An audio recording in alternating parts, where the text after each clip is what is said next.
আসসালামু আলাইকুম ওরহমতুল্লাহ। সুপ্রিয় শিক্ষার্থীবৃন্দ, আশা করি তোমরা সবাই ভালো আছো। এই ভিডিওটা তৈরি করছি নবম শ্রেণীর শিক্ষার্থীদের জন্য। 2024 সালের নবম শ্রেণীর স্বাস্থ্য সুরক্ষা বইয়ের ষষ্ঠ অধ্যায়ে 77 পৃষ্ঠা ছকের সমাধান নিয়ে আজকে আমরা আলোচনা করব। স্বাস্থ্য সুরক্ষা নবম শ্রেণী ষষ্ঠ অধ্যায় মহান জাহাজের নাবিক এর দ্বিতীয় পর্ব এটি। যারা এখনও অন্যান্য বিষয়ের ভিডিওগুলো দেখোনি তারা আমাদের চ্যানেলের প্লেলিস্ট অপশন থেকে ঘুরে আসতে পারো। সেখানে নবম শ্রেণীর বাংলা, ইংরেজি, গণিত, বিজ্ঞান, ডিজিটাল প্রযুক্তি, স্বাস্থ্য সুরক্ষা, জীবন ও জীবিকা, ইতিহাস ও সামাজিক বিজ্ঞান, শিল্প ও সংস্কৃতি এবং ইসলাম শিক্ষা, প্রতিটা বিষয়ের জন্য কিন্তু আলাদা আলাদা করে প্লেলিস্ট তৈরি করা আছে। তোমার যে বিষয়ের ভিডিও দরকার খুব সহজেই তুমি কিন্তু এখান থেকে দেখে নিতে পারবে, ঠিক আছে? ঘটনার অভিজ্ঞতা বিশ্লেষণ করেছি।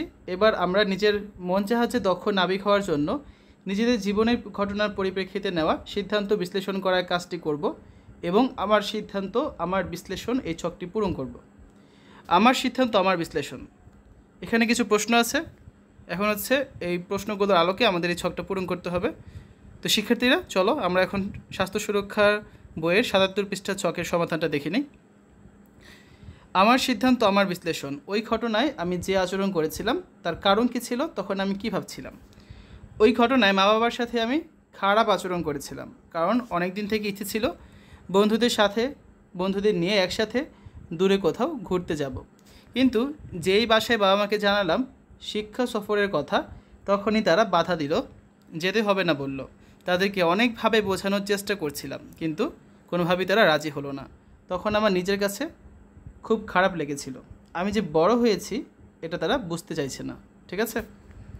দ্বিতীয় প্রশ্নটা কী ছিল? সিদ্ধান্তটি আমার জীবনে কী প্রভাব ফেলেছে? শিক্ষা সফরে না যাওয়ার সিদ্ধান্তটি আমার জীবনে ইতিবাচক সাড়া ফেলেছে। বাবা মার প্রতি শ্রদ্ধাবোধ বেড়েছে, কারণ তারা আমাদের ভালোর জন্য এসব সিদ্ধান্ত নিয়ে থাকেন। শিক্ষা সফরে গিয়ে আমিও আমার বন্ধুর মতো হারিয়ে যেতে পারতাম। বাবা মা এসব বিষয় চিন্তা করে আমাকে শিক্ষা সফরে যেতে বারবার নিষেধ করেছে। আমার কোনো ক্ষতি হলে তারা মানসিকভাবে অনেক কষ্ট পেত, যা পরবর্তীতে আমি বুঝতে পেরেছি। তৃতীয় প্রশ্ন, এখন কি নিজের সেই সিদ্ধান্তকে যৌক্তিক মনে হয়?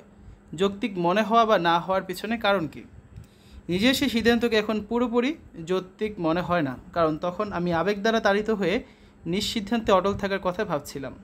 শিক্ষা সফরে গিয়ে ওই বন্ধুর মতো আমিও হারিয়ে যেতাম হয়তোবা, কারণ একা কখনো আমি বের হইনি বা বাইরে যাইনি। তাই পথঘাট যেন আমার জন্য খুবই কঠিন হতো। এসব বিষয় বিবেচনা করে শিক্ষা সফরে না যাওয়া, অর্থাৎ বাবা মা যেতে না দেওয়ার সিদ্ধান্ত আমার কাছে যৌক্তিক মনে হয়েছে। ঘটনাটি এখন ঘটলে কী সিদ্ধান্ত নেব বলে মনে হয়? কেন? ঘটনাটি এখন ঘটলে বাবা মাকে বলে শিক্ষা সফরে যাওয়ার সিদ্ধান্ত নিতাম।